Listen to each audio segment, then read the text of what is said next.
I think it's a great exercise if you ever want to try it out.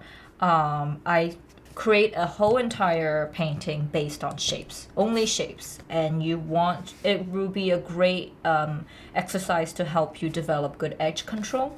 So you have to be careful with every single shape. You're not just, like really fast, quickly brushstrokes everywhere, which brushstrokes are a great thing to have, and you should have developed that technique. But learning how to be exact is also a good exercise. But just to move ahead, this piece I created with just complementary colors. So yellow and violets. If you want to be a little bit more technical about it, it's technically split complementary. So I have cool violets and warm violets. So like if you see these little shapes that I have in this example, the two dots are basically the color they chose to use. And think about it if you have like a wheel. This is a color wheel, right? And these little shapes that you can spin it around the color wheel. So like if I spin this whole thing around to yellow, I get purple. And like this one, I use split complementary. So if you turn this all the way over, it's yellow, and then you have red violet and cool violet. So this is the only 2 or 3 colors that I used here.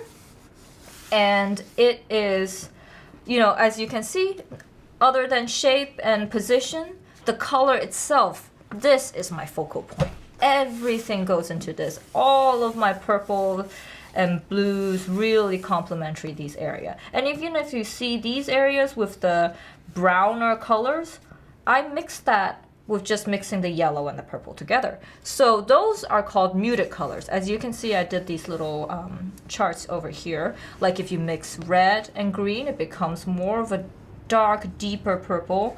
If you mix orange and blue, it becomes a greenish muted color.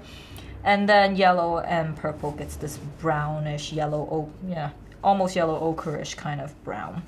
So these are called muted colors. And you don't want full saturation, full, pigment color everywhere. That would also be a little too jarring. So sometimes it's nice to add some little bit muted colors or colors with some shade or tint into it, so it's not full on the color of the tube in the entire piece. So this will be called a split complementary color scheme.